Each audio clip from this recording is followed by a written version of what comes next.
In this video, we'll learn about using PHP for web development. PHP is a scripting language that can be used to implement websites on a web server.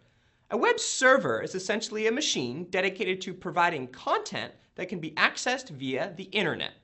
So, when you navigate to a web page like facebook.com/home.php, the code in the file called home.php, which lives on a Facebook web server somewhere, will be executed on that server.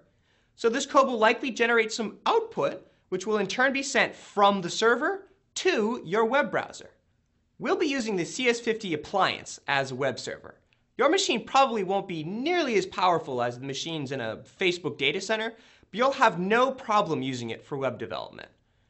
When we navigate to a URL like http://localhost/hello.php, we've configured the appliance via an application called the Apache HTTP server to look for a file called hello.php inside of home, jharvard, vhosts, localhost, HTML by default. If that file exists, then Apache will use the PHP interpreter to execute the PHP code in hello.php. If that file doesn't exist, then Apache will throw a not found error, or a 404 error, which you've probably seen while browsing the web. So let's take a look at hello.php.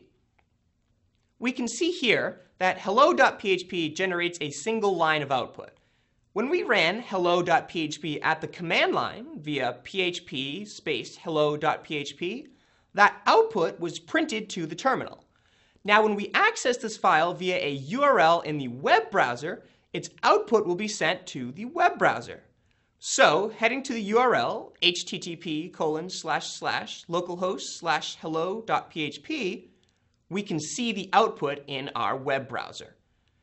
So let's try adding another printf to our Hello World program. Okay, so let's head back to the web browser and see what we have. Interesting. Rather than printing another line on its own line, as you would have seen in the terminal, it looks like it got smushed onto the same line as the other printf. So maybe new lines don't work in PHP? Well, not quite. Remember that HTML is typically used to create web pages that can be displayed by web browsers. Not only is the string hello from PHP not valid HTML, but recall that we cannot use the \n character in HTML to create a line break. So instead of simply outputting a string, let's output valid HTML. By using paragraph tags, each of our printf calls will be displayed on its own line. So now, when we visit the URL pointing to valid.php, http://localhost/valid.php, we see the output that we're looking for. Now, if we view the source of this page, we can see that we're now looking at valid HTML, which we created from PHP. Putting all of our HTML inside printf calls is, of course, going to get really annoying. Luckily, we can easily mix HTML and PHP in the same .php file. Remember, all of our PHP code must be enclosed within $?PHP and $?. Anything that is not enclosed within these delimiters will simply be sent as output to the browser rather than being executed. So that means we can do something like this. We can simply write HTML inside of our .php file and then insert PHP blocks wherever we'd like some PHP code to be executed. So here we define a few variables at the top of the file, and later we print them out inside of our HTML. So now, if we visit this URL, http://localhost/mixed.php, we can see our evaluated PHP inside of our HTML. So now, let's take a look at how we can pass data among our various PHP pages. So rather than saying $PHP print $A greater than, we can simply say $=, the variable we'd like to print, or A, and greater than. So let's now take a look at how we can pass data among our various PHP pages. So one way we can do that is to encode information into the URL of a page. When browsing the web, you may have noticed that some URLs contain a question mark followed by a string containing ampersands and equal signs. This part of the URL is known as the query string, and this allows you to effectively pass arguments to your PHP script.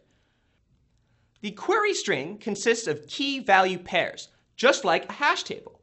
An equal sign separates a key and its corresponding value, while ampersands separate pairs.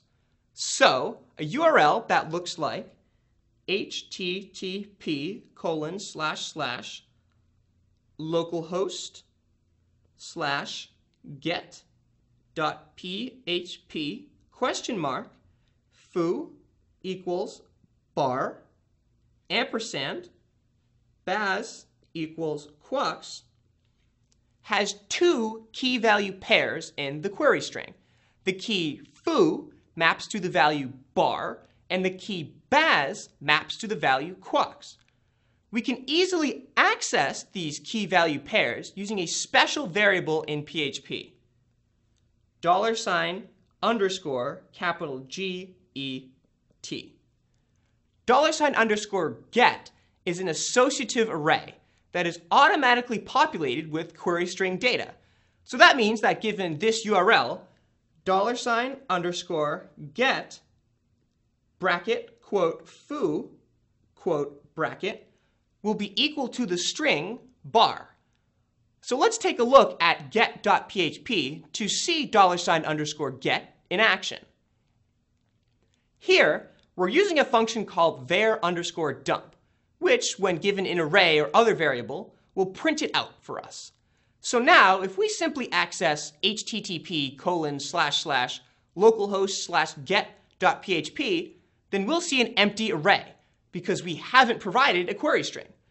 So if we do provide a query string via http://localhost/get.php !foo =bar and baz =quux, then we can see that the $_get variable will contain the query string's key value pairs. But what if we don't want to put our data inside the URL of a page? For large amounts of data, this can result in some pretty ugly URLs that are going to make our shiny website look lame.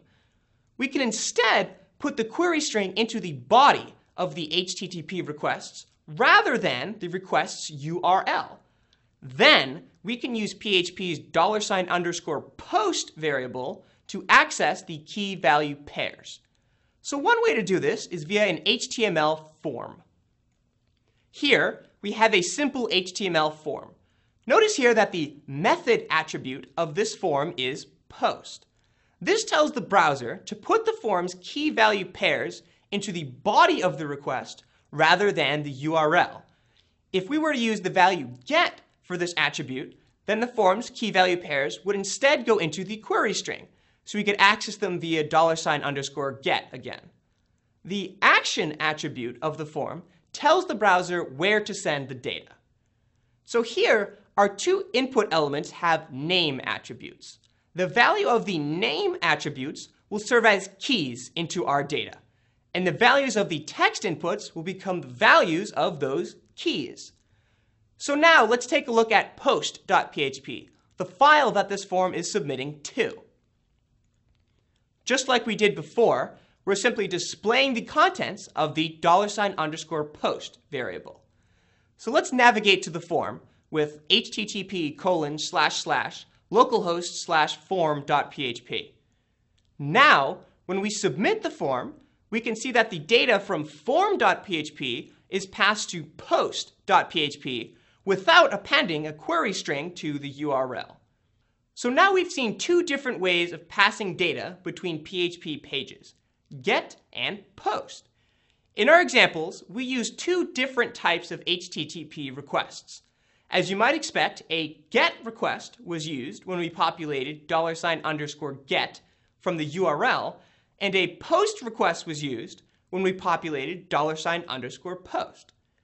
So when designing your web apps, it's a good rule of thumb to use GET requests when your app will only read data, and POST requests when your app will write data. For example, A search query will read data from your app, so a GET request makes sense. On the other hand, your app will write data via something like a registration form, so a POST request would make more sense. And that's an overview of some of the techniques we'll be using in CS50 to create websites using PHP. My name is Tommy, and this is CS50.